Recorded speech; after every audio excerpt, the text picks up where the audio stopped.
come through Canada, and a lot of fentanyl comes through Canada, and China makes the fentanyl. China makes the fentanyl, gives it to Mexico, puts it through Canada, puts it through different places, mostly Mexico, but also a lot through Canada. And so all three haven't treated us very well. Can I ask you about your meeting with NVIDIA? What did you talk about, and do you think you need to ban more of the chips that they're selling to China? Well, he's a great gentleman, and I hadn't met him. He's the biggest in the world in terms of chips. And I can't say what's going to happen with it. We had a meeting. It was a good meeting. But eventually we're going to put tariffs on chips. We're going to put tariffs on oil and gas. That'll happen fairly soon. I think around the 18th of February. And we're going to put a lot of tariffs on steel. We already have tariffs on steel, and we've saved our steel industry, but that was relatively small compared to what it'll be. But we're going to be putting tariffs on steel and aluminum and ultimately copper. Copper will take a little bit longer, and that'll happen pretty quickly. It'll mean it'll be a great boost for our steel industry. It'll make our steel industry very strong. If I didn't put the tariffs on years ago on steel, which actually Biden left because there was so much money that they couldn't do anything about it, we would have lost. We wouldn't have one steel mill in this country if I didn't do that. We saved the steel industry. So it was an honor to do it. And I think the people that love me most in the whole world are people that make steel.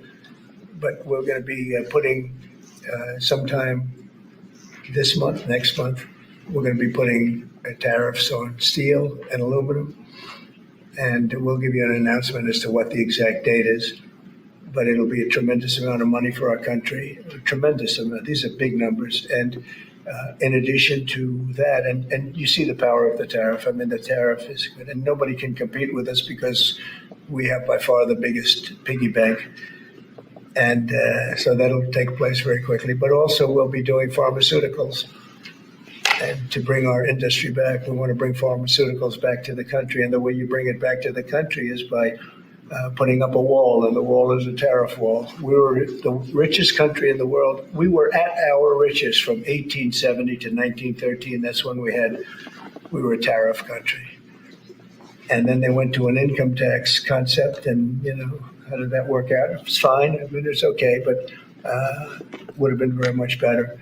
So we'll be doing pharmaceuticals, importantly, and drugs, medicines, etc., all forms of medicine and pharmaceuticals. And we'll be doing, very importantly, steel. And we'll also be doing chips and things associated with chips. And sir, what do you plan on talking with the Japanese Prime Minister about next Friday when you all meet? Well, he's coming in next week. I don't know. He asked for a meeting, and I have great respect for Japan. I like Japan.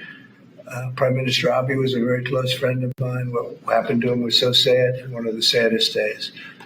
But they're coming in to speak to me, and I look forward to it. Mr. President, on the crash, do you have any concerns that your commentary about things you have described as common sense or your observations could in any way interfere with the thorough investigation of the crash? No, I think they'll do an investigation. It'll probably come out the way I said it. I like to put it up front. I'm so tired of listening to things happen to our country, and then people say we'll do an investigation, and 3 years later they come out with a report that nobody looks at. Especially, not in all cases can you do that, but in this case, you had a helicopter that was, the Black Hawk was too high. It was above the 200 limit by double. It shouldn't have been there. And there were some other mistakes made too, and I pointed them out also, and I was right on all of it. But they'll still do an investigation just to check it out. But I think that's Commander-in-Chief, are you at all concerned about opining about the Army and the conduct of that aircraft when you are Commander-in-Chief and these are the people who report to you and there's an investigation ongoing? This was all caused by bad rules, regulations, and other things by Biden, the Biden administration. And when you look at the way they ran things, in fact, if you look, we hired, one of the first things I told them to do is say, get talented people in those beautiful towers overlooking runways. You better get them in there fast because we don't have people there that are qualified. And you knew that because planes were landing very, very late. They were circling all over the place. we had people that didn't know what the hell they were doing. And so there are planes in the air everywhere, and there are other air traffic. Pardon me, sir. We have to have the best people, the smartest people, the sharpest people as control tower experts. And that's what they have to be. They have to be experts, and they have to be very smart. And we didn't have our best. And if you read the quote that I read yesterday at the news conference, it talked about people that were psychologically injured were okay, and people that had lots of problems were okay. I'd read it again if you'd like me to, but I don't think I have to waste your time. Does that give you concern, though, sir, with planes in the air all around the country, people relying on that as safety? Are you suggesting there's an ongoing risk? No, I think there's very little risk, but I think that we have to make sure that this never happens again. Very, very little risk. And we're taking actions that this can't happen again. The helicopter, as you know, was out of its zone. Shouldn't have been out of its zone. It was at the same height as the airplane. Now, the airplane was coming down on its track. It was perfect. It was in perfect shape coming down, and something was in its way. You can't let that happen. And it won't be happening again. And this was all because of weak rules in the Biden administration. And we're just not going to let that kind of thing happen again. And again, I could wait and I could, give a report in 2 years like they always do. And sometimes it's obvious. In this case, to me, it was very obvious. And I think I've been proven to be very correct. Yeah. Mr. President, what do you expect from your meeting with Prime Minister Netanyahu next week? I expect a lot of good things. From all meetings, I expect good things. Marco Rubio, as you know, is going to make a tour of various countries in South America. He's going to be meeting in Panama, where Panama's treated us very badly. They gave him, rather foolishly, a thing called the Panama Canal, the most expensive project we ever built, if you look at today's numbers. Most expensive ever built. We lost 38,000 men. In that case, all men, just about all men. 38,000 to the mosquito, to malaria and various other problems that you get from jungles. It was a tremendously costly event. We built the Panama Canal 110 years ago. Think of it, the most expensive development we ever did. And really one of the wonders of the world, one of the great wonders of the world. And we didn't give it to China, we gave it to Panama.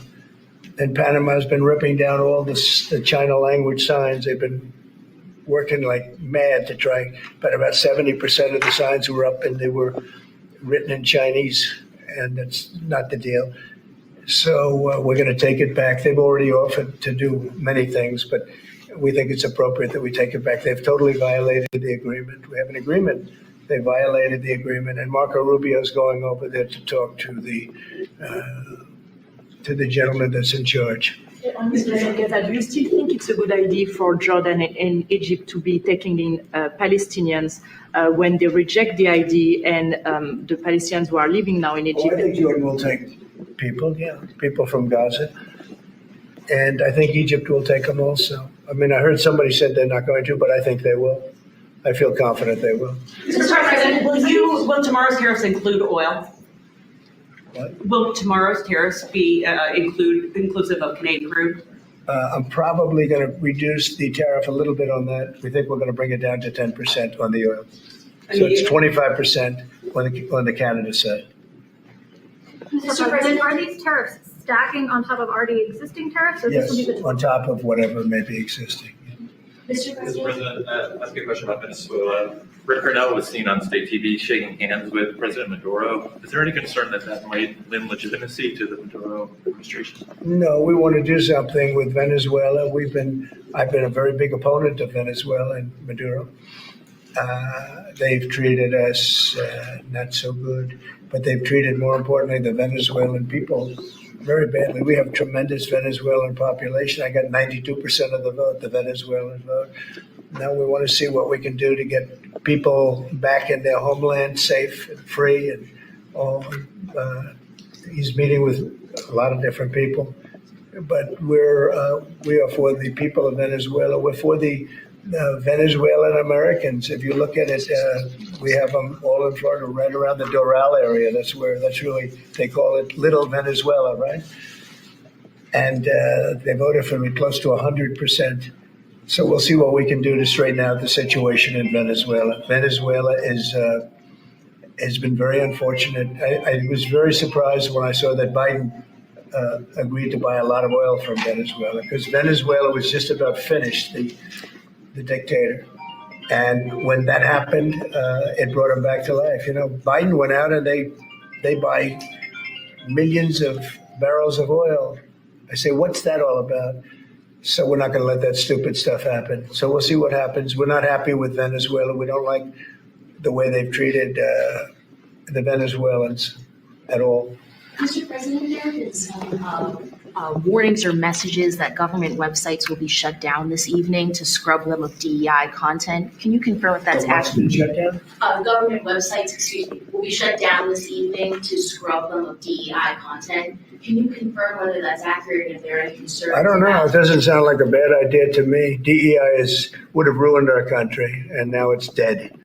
I think DEI is dead. So if they want to scrub the websites, that's okay with me. But I can't tell you. I guess probably certain people handle it certain ways. But I'll tell you who's very happy about it: the military. The real leaders, the real generals in the military, they're very happy about it. Doug is very happy about it. He's got a big group of people that are going to be working for him, really starting right now. He just got signed up, and they're very happy about it. He had a lot of DEI. Everybody did, but he has not been a fan. It was really hurting our country badly. It's costing a lot of money too. You see the kind of money we're talking about? Hundreds of millions of dollars for nonsense.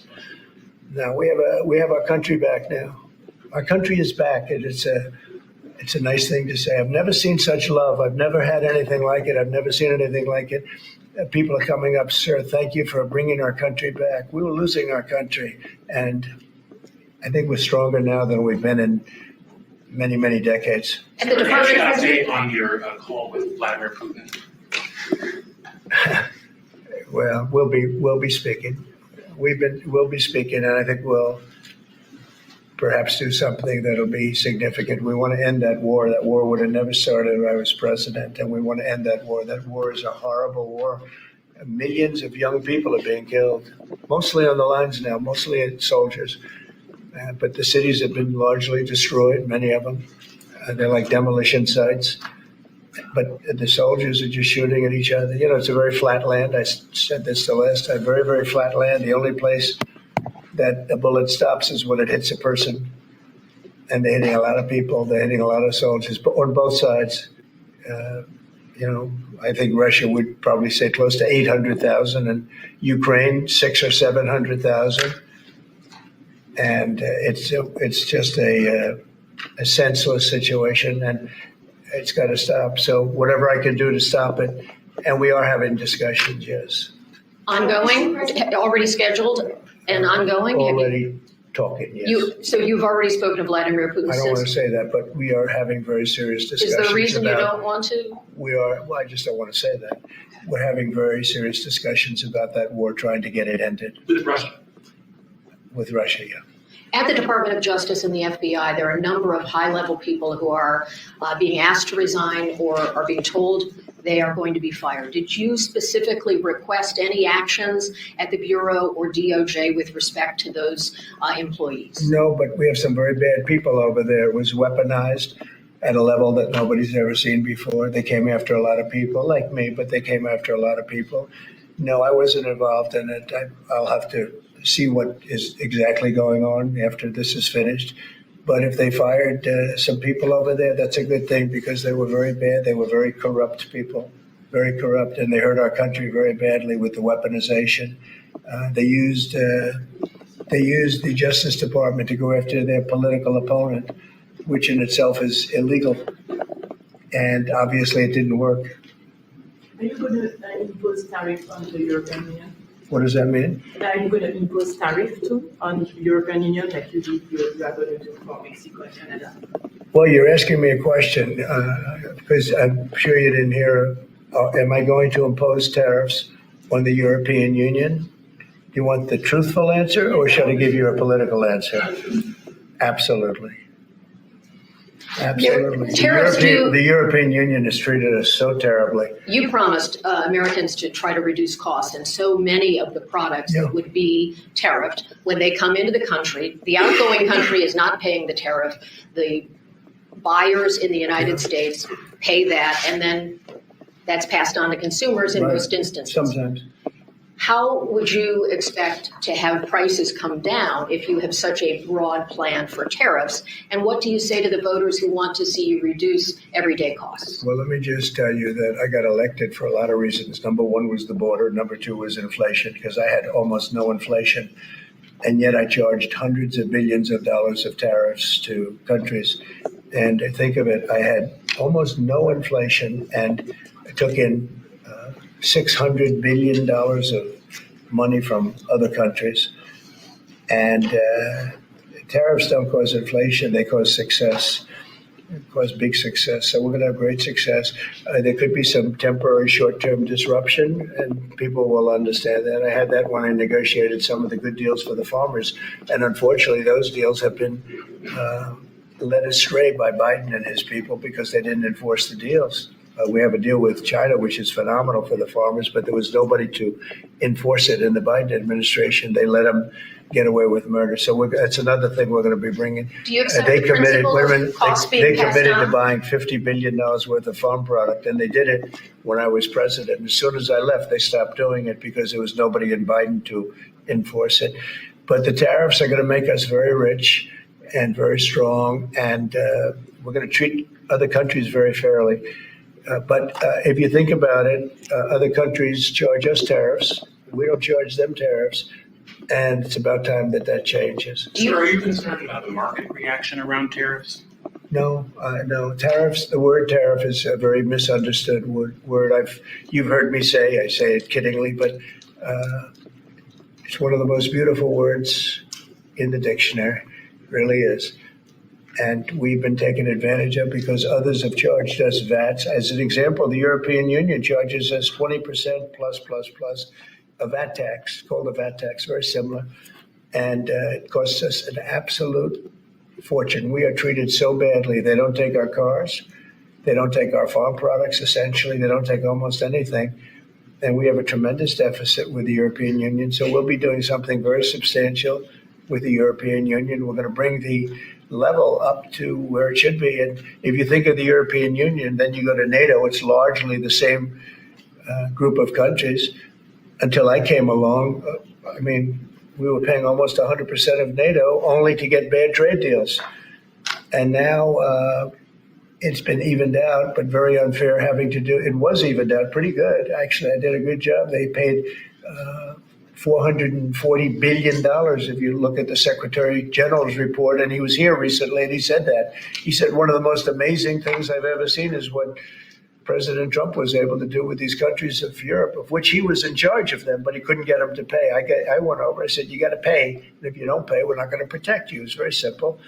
But very unfair is with Ukraine because we're in for $300 billion plus, and they're in probably for $100 billion. There's a $200 billion difference, and they need it more than we do. We have an ocean in between. They don't. And so they're going to have to step it up a little bit. With efforts to reduce the federal workforce, whether it's offering what we've called the buyout package or other efforts, do you have any concerns that there will be employees broadly across the federal government who might take that up? And they're a part of the many different ways that agencies protect the public, from food inspections to water safety to the air traffic everybody's controllers. replaceable, and we'll get very good people to replace them if it turns out to be more than we thought. It could be a lot, it could be a little, we don't know, but we'd love to have them leave. We're trying to remember this. We want them to go into the private sector. It's our dream to have everybody almost working in the private sector, not in the public sector. We have many people, very few people came to work. They were, it started more or less with COVID, but actually even before COVID. But it started with the COVID, they didn't come back. And then Biden let them get away with murder, and we had federal workforce, like 4% coming into the office. And that just doesn't work. People can say it does, but it doesn't work. You have to be unified in a group in the office. It's just, it was crazy. You don't know what they're doing. And then at some point, we may ask them to certify that they didn't have two jobs, meaning were they really getting a check from us, the government, and then were they also working a second job and a third job and, on government time? And many of them will say that they did, which is not legal, but it's a problem. It's a problem. No, we want to get that out. We want to clean it out. People have been trying to reduce federal government now for 40 years, 45 years, and they haven't been able to do it. And this is a way of doing it, I think, very nicely. It's sort of a buyout, too. I think we're treating people very good. But people don't come to the office. They won't have a job starting on that very special date. So we'll see how that works out. I mean, nobody knows how that's going to turn out. Everybody might show up to the office and maybe a large number won't show up. But if they don't show up, we've accomplished a very serious goal. We're trying to reduce government. Does Mr. Musk or any of those associated with your DOGE effort, do they have any direct access through the government systems to how money is dispersed? No, nothing. No, they are. This has nothing to do also with the federal cutting, with this federal cutting. This is very separate. This is if you don't show up, you don't get paid. But DOGE, I think great progress has been made. We're talking about cutting over $1 trillion of waste. We're talking about waste. We're not talking about we're going to love and cherish Social Security, Medicare, Medicaid. We're not going to do anything with that other than if we can find some abuse or waste, we'll do something, but the people won't be affected. It'll only be more effective and better. And as our country gets richer, the people on Social Security, Medicare, Medicaid, those people are going to be more secure. If Biden had gotten elected, Social Security was going to fail because the country was failing. It was going to fail. The country was going to fail. And therefore, the Social Security, Medicare, Medicaid, and all of the other things that you may get would not be able to be paid. Our country's getting very strong, and you see it. I think more progress has been made in the last 2 or 3 weeks than has been made in the last 4 years. I think not only has more progress been made in the last 4 years, it's I'll call it deprogress. We went way backward as a country in so many different ways, from woke to all of the other things that took place that were so bad. You look at Afghanistan, how embarrassing that was. I think Afghanistan really started the problem with Russia and Ukraine. When Putin looked over and he saw how incompetently that was handled, I was getting out, but I was going to keep Bagram. Right now, China has Bagram. I was going to keep one of the biggest air bases in the world. They left it. But other than Bagram, I was going to get out. And I wasn't keeping Bagram for Afghanistan. I was keeping it for China because it's 1 hour away from where China makes its nuclear weapons. And we were keeping it. So we have a lot of great things happening in our country, and we appreciate that you're here. And I'm really thrilled about Doug, and I'm really thrilled about his friend, Chris Wright, who's a legend in the oil business, right? They keep telling me, Catherine, he's like a legend, and he's a legend, too, in a lot of businesses. And we have an amazing group of people working with us. There's a man behind me who became a tremendous success. He was not a wealthy man. He didn't start off a wealthy man, and he ended up a wealthy man. And that's a great talent. And he's willing to sacrifice so much and to put it to work for our country. Watch the job he does on the interior, but in particular on really making our country very, very wealthy by utilizing it properly. And at the same time, environmentally, he does it he's very much an environmentalist. He's going to do it very carefully and very painstakingly good. But you just watch what happens. And working with the Department of Energy, where his compatriot, his friend, and also considered the most talented man in the oil business, is the head of the Department of Energy, and they work together. It's almost like a partnership. It really is a partnership. And watch what that does for our country. It'll be a fantastic thing to see. Thank you very much, everybody. Thank you, Fred. Thank you, Fred. All right. We were just listening in to President Trump at the White House taking questions from reporters. Bo, I think this is the most transparent president we have ever had. Yeah, and he's talking about tariffs, 25% going to Mexico and to Canada. Those are some pretty steep tariffs on top of the tariffs that already exist, 10% also to China. It's very clear that he's being serious, especially about fentanyl as well, because that's killing too many of our young people. Absolutely.